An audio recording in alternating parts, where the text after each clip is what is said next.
Welcome to Life Stories, where we share heartfelt tales of growth, love, and redemption. In today's story, we delve into the life of the Hamilton family, a picture of success on the outside but struggling with cracks beneath the surface.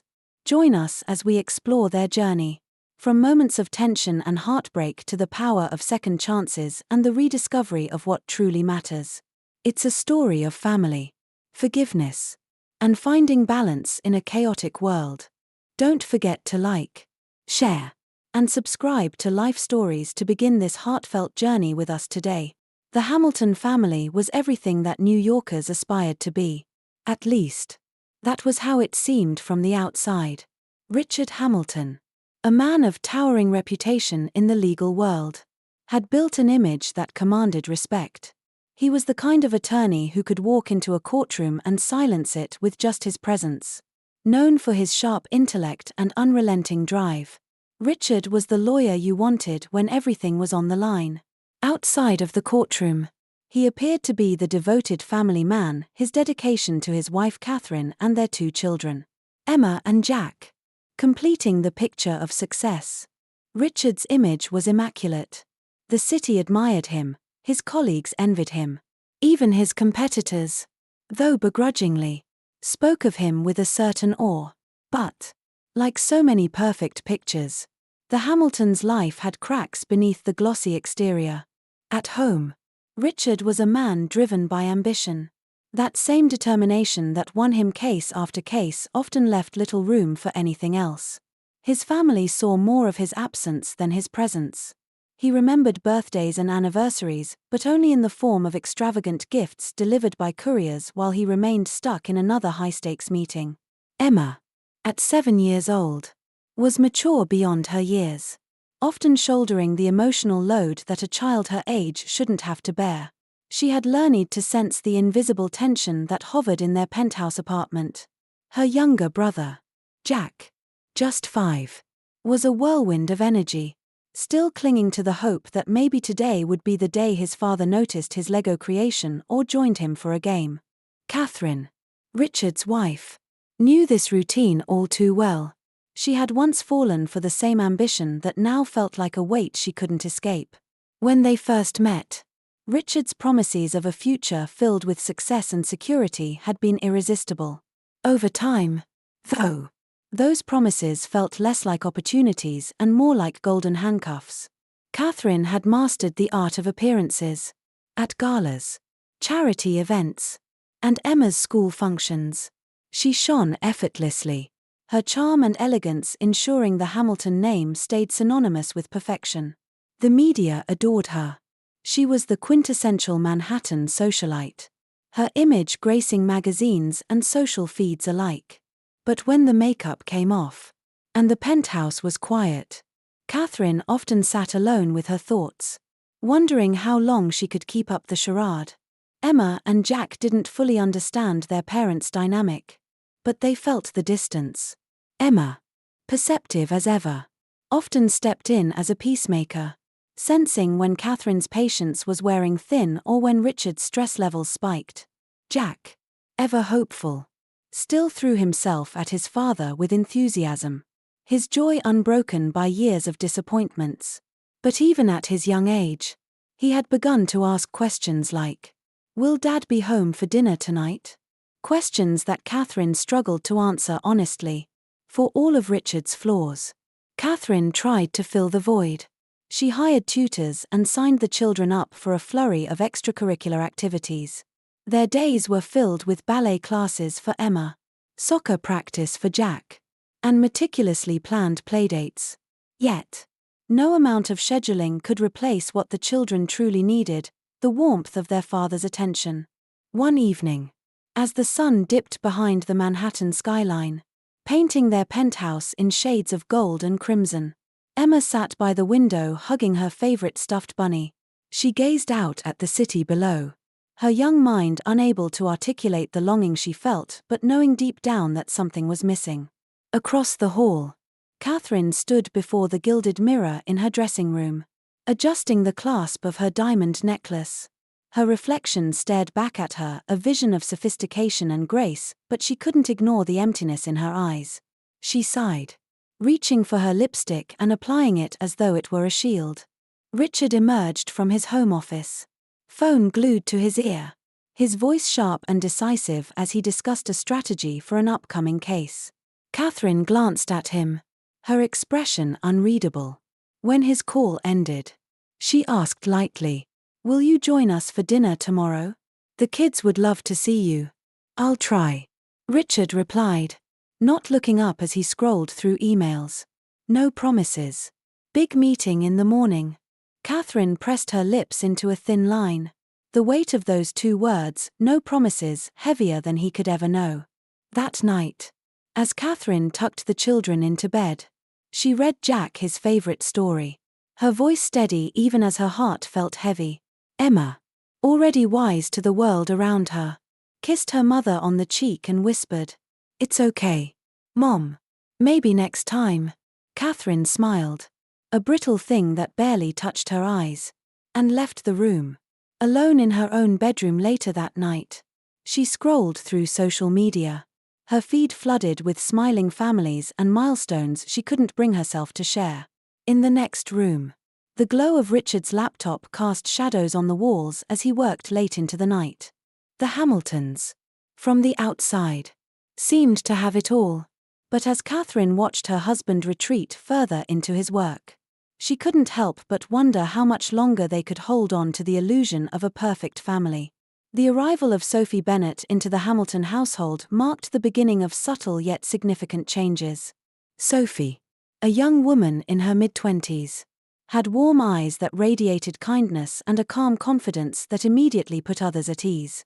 She came to the Hamiltons through a stroke of necessity, juggling a rigorous academic schedule at a community college where she studied law and part-time jobs to make ends meet. When she came across Catherine's ad for a live-in nanny, the competitive pay and opportunity to live on-site seemed like the perfect solution to her financial struggles. When Sophie first stepped into the Hamilton penthouse, she couldn't help but marvel at the grandeur of the space. The sprawling, sunlit rooms and the impeccably arranged decor were a stark contrast to her modest upbringing. Catherine greeted her warmly, but Sophie quickly realized that the real test would not be the interview questions, it would be proving her worth in a household where emotions ran deeper than anyone let on. Catherine's questions during the interview were thoughtful but straightforward, and Sophie's genuine responses set her apart. She spoke openly about her love for working with children and her dream of becoming an educator someday. Explaining that she believed nurturing children went beyond academics, it was about fostering creativity, empathy, and confidence. Catherine, who had grown weary of rehearsed answers from other candidates, found Sophie's sincerity refreshing. Despite Catherine's approval, Richard remained skeptical. He barely glanced at Sophie during the brief introduction, muttering a polite greeting before retreating to his office. Later that evening, when Catherine broached the subject of Sophie's hire, Richard's response was dismissive. "She seems fine," he said with a shrug. "Just make sure she doesn't get too comfortable." But Sophie was not deterred. She had learned long ago that actions spoke louder than words. Her first interactions with Emma and Jack were a testament to her patience and kindness. Emma, cautious and observant, approached Sophie with guarded curiosity, scrutinizing her every word and gesture. Jack, on the other hand, ran up to her immediately, clutching his favorite toy truck and asking, "Do you like hide and seek?" Sophie crouched to his level with a warm smile and replied, "I love it. But you'll have to come up with some creative hiding spots because I'm pretty good at finding people." By the end of her first week, Sophie had already begun to weave herself into the fabric of the family. Mealtimes became more than a rushed affair. Sophie transformed them into moments of connection. She read bedtime stories with animated voices, making Emma and Jack giggle uncontrollably, and turned ordinary afternoons into adventures with scavenger hunts and pillow fort construction. For Emma, Sophie's presence was a breath of fresh air. She loved how Sophie took her thoughts seriously, listening intently and asking questions that made Emma feel valued. For Jack, Sophie was pure joy. She never dismissed his imaginative games, no matter how outlandish they seemed. When he decided to build a rocket ship out of cardboard boxes, Sophie not only helped him gather the materials but joined him in the cockpit, pretending they were blasting off to the moon. Catherine noticed these changes with quiet gratitude. The tension that had once permeated the household seemed to ease. Emma and Jack laughed more freely, and the weight that Catherine had carried for so long felt a little lighter. Yet, for all of Sophie's positive influence, Richard remained distant. He acknowledged Sophie only when necessary, offering curt instructions without lifting his eyes from his phone. One evening, as Sophie was tidying up the playroom, Richard appeared in the doorway. His tone was brisk and dismissive as he said to Catherine, "Are we sure she's up to this? These kids need discipline, not someone playing games all day." Sophie felt a pang of self-doubt but quickly pushed it aside. Catherine stepped in, her voice firm but calm. "Sophie is doing a wonderful job, Richard. The children adore her, and I've seen nothing but positive changes since she started." Richard's gaze flicked to Sophie, unreadable and cold. "We'll see," he said before turning on his heel and walking away. Sophie knew she couldn't change Richard's perception overnight, but she wasn't here for his approval. Her focus remained on Emma and Jack, whose smiles and laughter reminded her why she had taken this job in the first place. For all the challenges, she felt that she was exactly where she needed to be. Little did anyone realize that Sophie's quiet strength and unwavering kindness would soon become the catalyst for changes that no one in the Hamilton household could have predicted. The tension in the Hamilton household reached a breaking point one evening during a formal dinner party at their Manhattan penthouse. Richard had meticulously planned the event to impress his law firm partners, down to the imported wine and perfectly folded napkins. To him, it wasn't just a dinner, it was a performance. Another chance to reinforce his position as the firm's leader and a man in control of every aspect of his life. Catherine watched the preparations with practiced detachment, her emerald green gown reflecting the elegance she effortlessly projected. But inside, she felt the familiar weight of expectation.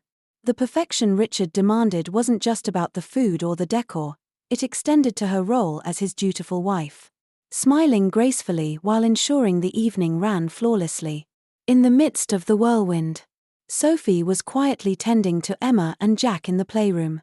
They were intrigued by the unusual bustle, peeking out occasionally to catch glimpses of the shimmering outfits and unfamiliar faces.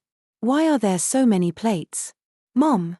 Emma had asked earlier, her wide eyes scanning the elaborate dining table. Catherine had replied with a gentle smile, "It's a special night for Daddy. We're having guests over for dinner."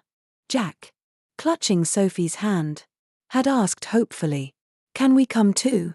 "Not tonight, sweetheart," Catherine said softly, "but Sophie's planning a pizza party for you.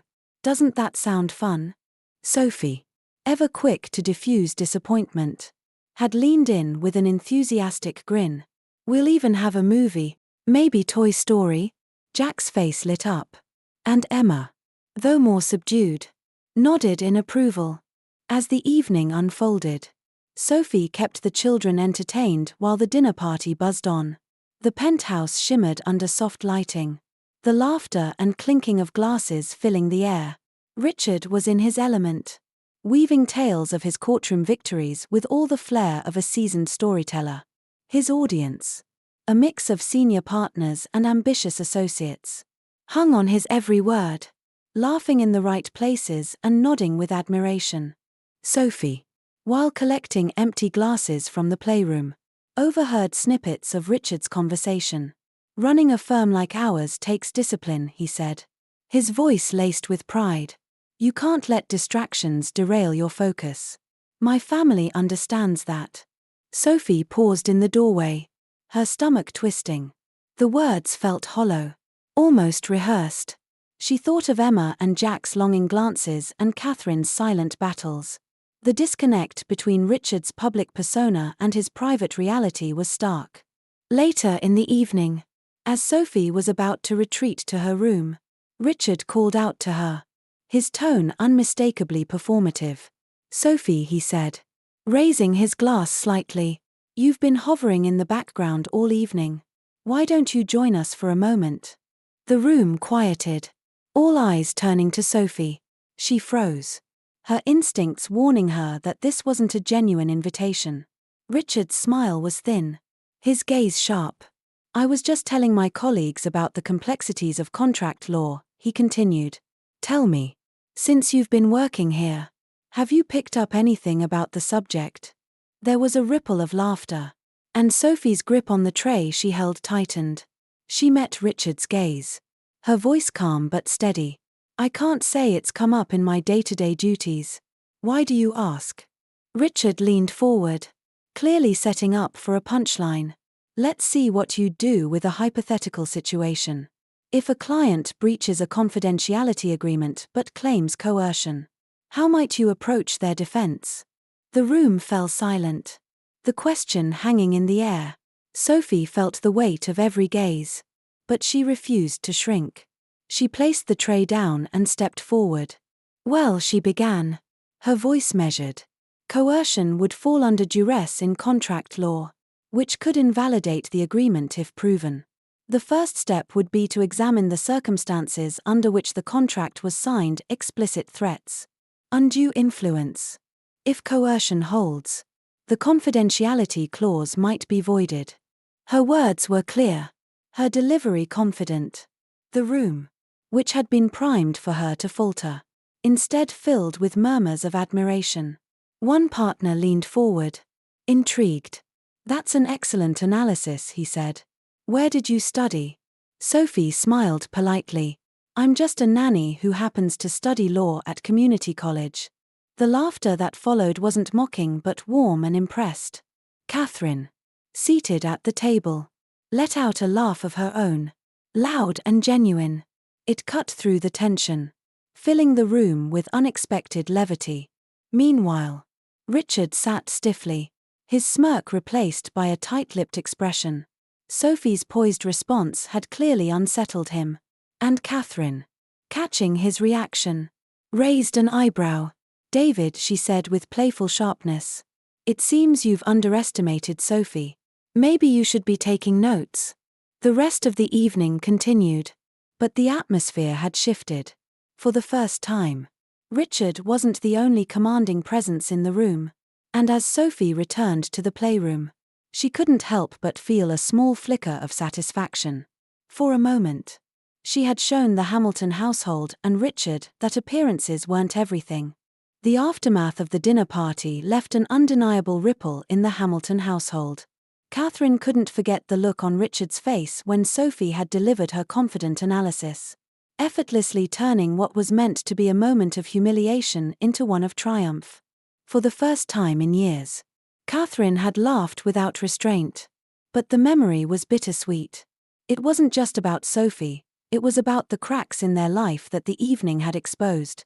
The morning after, Catherine found herself in the kitchen, staring into her coffee cup. She felt torn. On one hand, she admired Sophie's poise and intelligence. But on the other, she was beginning to realize just how much Richard's arrogance had seeped into every corner of their lives. As Sophie entered the room quietly, Catherine glanced up. "I hope you know," Catherine said softly, "you were brilliant last night." Sophie hesitated, brushing a stray strand of hair behind her ear. "I wasn't trying to make a scene. I didn't want to upset anyone." "You didn't," Catherine assured her, though she knew that wasn't entirely true. "If anyone was upset, that's on Richard, not you. What you did, it was remarkable." Before Sophie could respond, Richard walked in. His expression was carefully neutral, but the tension between him and Sophie was palpable. "Sophie," he said curtly, "I need to speak with you." Catherine frowned. "Richard, it's fine," Sophie interrupted gently, giving Catherine a reassuring look before following Richard into his office. Once the door was closed, Richard turned to face her. "Let me be clear," he began, his tone cold. "Your role here is to take care of my children, not to challenge me in front of my colleagues. Sophie stood her ground, her voice calm but firm.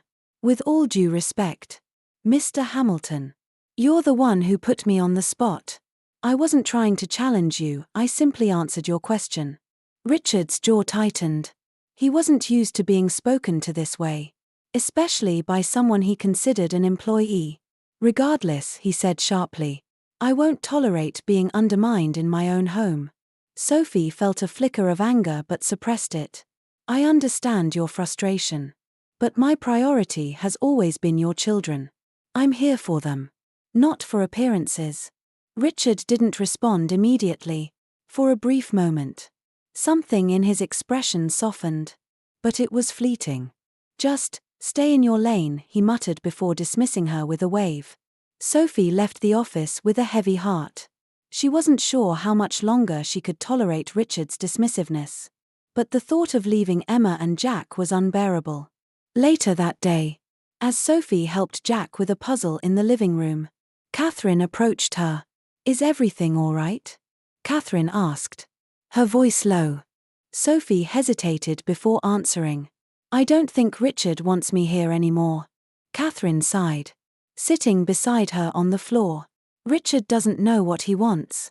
He's so focused on controlling everything that he's forgotten what really matters. Jack, oblivious to the conversation, held up a piece of the puzzle triumphantly. Look, Sophie, it fits. Sophie smiled, her chest tightening at the sight of his joy. That's perfect. Jack, you're doing great. That evening, as Catherine tucked the children into bed, she found herself lingering longer than usual. Jack had already drifted off. But Emma, ever perceptive, studied her mother with curious eyes. Is Daddy mad at Sophie? Emma asked quietly. Catherine paused, unsure how to answer. No, sweetheart, she said eventually. Daddy's just figuring some things out. Emma nodded slowly, but her expression remained troubled. I hope Sophie doesn't leave. She makes everything better. Catherine kissed Emma's forehead, her heart heavy. Me too, she whispered. The next morning, Sophie handed Catherine a letter, her resignation written in clear, steady handwriting. I'm sorry, Catherine, Sophie said, her voice breaking slightly. I love Emma and Jack more than I can say. But I can't stay here anymore. Catherine's eyes filled with tears. Sophie, please. I've made up my mind. Sophie interrupted gently. Thank you for trusting me with them. They're incredible kids. And I'll never forget them.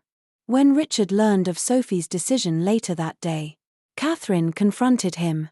Her usual composure cracked, and the frustration she had been suppressing for years spilled out. This is exactly what I mean, Richard, she said, her voice trembling.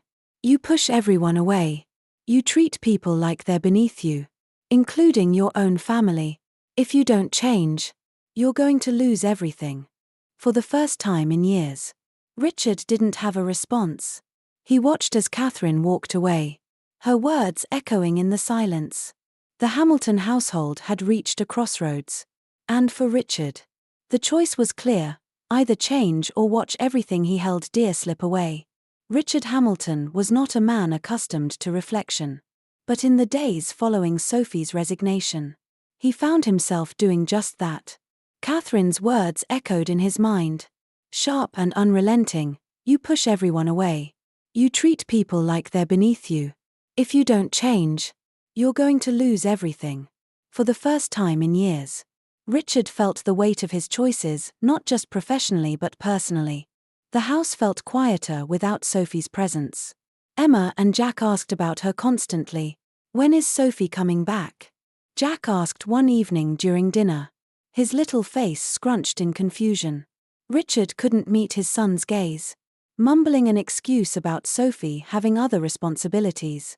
Catherine shot him a look that was equal parts frustration and disappointment. That night, Richard stayed awake in his office, staring at the city lights outside his window. The penthouse felt cavernous, its opulence hollow without the warmth that Sophie had brought into their lives. He thought about Emma's newfound confidence and Jack's boundless joy, both of which had blossomed under Sophie's care.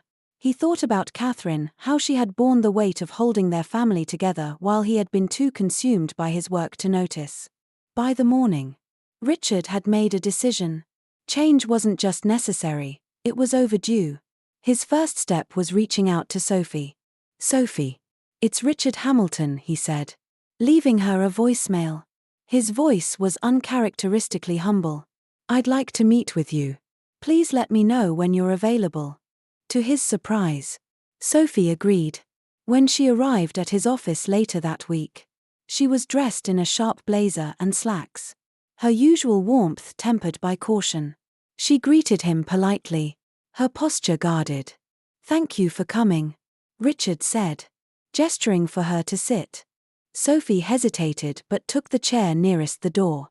"What can I do for you, Mr. Hamilton?" Richard took a deep breath, his hands resting on the desk in front of him. "I owe you an apology," he began. "At the dinner party, I behaved arrogantly and disrespectfully. I treated you unfairly, and I regret it deeply." Sophie's eyes widened slightly, though she remained silent. "I've spent so much time focused on my career, on maintaining an image, that I've lost sight of what really matters." Richard continued. "You showed me something that night, something I needed to see. I can't undo what happened, but I want to make amends." Sophie tilted her head, skepticism flickering across her face. "And how do you plan to do that?" Richard straightened, his tone earnest. "I'd like to offer you an internship at the firm. It would be part-time, allowing you to continue your studies, but it would give you access to resources, mentorship, and opportunities that I believe you deserve." Sophie blinked, clearly caught off guard. "Mr. Hamilton, I don't know if I can accept this. After everything." "This isn't about erasing what happened," Richard interrupted. "It's about acknowledging your talent and potential. You have an extraordinary future ahead of you, Sophie, and I want to support that." Sophie sat back, her mind racing. She thought about the children, about Catherine, and about the dream she had been chasing for years. Finally, she looked Richard in the eye. "I'll need time to think about it." "Take all the time you need," Richard said, relief softening his features. As Sophie left his office, Richard felt a weight lift off his shoulders. It wasn't just the apology, it was the first step in a journey he knew would take time and effort. At home, Richard's attempts at change began to take root. He started joining Catherine in the search for a new nanny, asking thoughtful questions during interviews and taking genuine interest in the candidates' approaches to nurturing Emma and Jack. When Catherine found a young woman named Becca, who radiated warmth and creativity, it was Richard who sealed the deal. "You seem to understand how important it is to really see them," he said during the final interview, surprising even Catherine. "That's what they need." Becca started the following week, quickly winning over the children with her artistic flair and genuine kindness. Slowly, the Hamilton household began to regain its rhythm. Though it was different now, Richard was present in ways he hadn't been before, whether it was reading bedtime stories or helping Jack with a school project. One evening, over dinner, Richard made an announcement that stunned the family. "We're going on a vacation," he declared, setting down his fork. "Just the four of us. I thought we could go to the lake house." Emma and Jack's eyes lit up, and Catherine blinked in surprise. "You planned this?" she asked, her tone tinged with both disbelief and cautious hope. Richard nodded. "It's been too long. We need this." As the children cheered, Catherine's lips curved into a smile. For the first time in years, she felt a glimmer of hope that the man she had fallen in love with might still be there after all. The drive to the lake house was filled with chatter and laughter, a stark contrast to the strained silence that had once defined their family outings. For Richard, it was a small but meaningful step toward rebuilding the life he had nearly lost. The Hamilton family's arrival at the lake house felt like stepping into a different world. The cabin, nestled among tall pines by the water's edge, was a stark contrast to the polished penthouse they called home. Emma and Jack rushed out of the car as soon as they arrived, their laughter echoing through the crisp air as they explored the familiar but long-forgotten surroundings. Richard stood by the trunk of the car, taking in the scene. He couldn't remember the last time he had brought his family here. Life had grown so hectic, so consumed by work, that moments like these had slipped through his fingers. Catherine joined him, a hint of a smile playing on her lips. "You actually did it," she said softly. "I had to start somewhere," Richard replied, his voice low but steady. The days that followed were filled with simple yet transformative moments. Richard took Emma fishing, teaching her how to cast her line while they sat together on the edge of the dock. "You're a natural," he told her when she finally reeled in a small fish, her eyes sparkling with pride. Jack, meanwhile, spent hours gathering wildflowers with Catherine, the two of them laughing as Jack attempted to carry more blooms than his little arms could handle. The evenings were spent around the fireplace, playing board games and telling stories. For the first time in years, the Hamiltons weren't just coexisting, they were connecting. For Richard, the trip was a revelation. He had always believed that providing for his family meant working tirelessly to secure their future. But watching Emma's smile as she read a bedtime story to Jack or hearing Catherine's soft laugh over a shared joke reminded him of something far more valuable: presence. One night, after the children had fallen asleep, Richard and Catherine sat on the porch, the stars reflecting off the still water before them. For a while, neither of them spoke. The silence was comfortable, a shared moment of peace. Finally, Richard reached for Catherine's hand. His touch was hesitant, almost unsure, but she didn't pull away. "I know I have a long way to go," he said quietly, his voice raw. "But I'm trying. Catherine. For us. For the kids. I'm trying to be the man you deserve." Catherine turned to him, her expression softening. "I can see that," she replied gently. "And it means more than you know." The trip became a turning point, not just for Richard but for the entire family. Back in Manhattan, the changes continued. Richard began making time for family dinners, even if it meant rescheduling meetings. He drove Emma to school on mornings he wasn't in court and cheered Jack on at his soccer games, his booming voice often the loudest on the sidelines. Catherine, seeing his efforts, began to let go of the resentment she had carried for so long. It wasn't easy. Years of emotional distance didn't disappear overnight, but slowly. She found herself smiling more often, her hope renewed. Meanwhile, Sophie had embraced her own new beginning. After careful consideration, she accepted Richard's offer of an internship at the law firm. Her first days were challenging but exhilarating. A whirlwind of contracts, research, and late nights that felt like the culmination of years of hard work. At her graduation ceremony months later, Sophie stood on the stage, her heart swelling as she spotted familiar faces in the crowd. Catherine waved enthusiastically, Emma and Jack cheering beside her. Even Richard was there, offering a polite but genuine smile. When Sophie approached them afterward, Emma ran up to hug her tightly. "We missed you so much, Sophie." Catherine embraced her warmly. "We couldn't be prouder of you," she said, her voice filled with emotion. Richard extended a hand. "Congratulations," he said. "You've earned every bit of this." Sophie shook his hand, her eyes glistening. "Thank you, Mr. Hamilton, for everything." As Sophie walked away with her diploma in hand, she felt a deep sense of fulfillment. Her time with the Hamiltons had been challenging, but it had also shaped her into the person she was becoming. Back at the Hamilton household, life wasn't perfect, but it was undeniably better. Laughter echoed through the halls more often, and the once fractured family felt whole again. Richard had learned a lesson he would carry with him forever. Success wasn't measured in accolades or bank accounts, but in the love and connection shared with those who mattered most. And as the Hamiltons continued to rebuild their lives together, they did so with a newfound understanding of what it truly meant to be a family. And so, The Hamiltons embraced a new chapter, one built on connection, understanding, and love.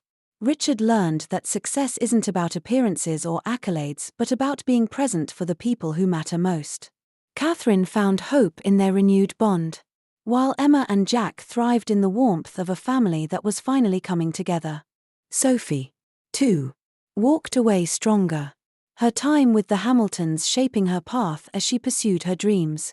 Their lives intertwined briefly but left a lasting impact on everyone involved. In the end, it was a story of growth, redemption, and the power of second chances, a reminder that it's never too late to rebuild what truly matters.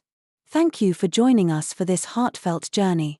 Don't forget to like, share, and subscribe to Life Stories to follow more inspiring tales like this one. See you in the next video.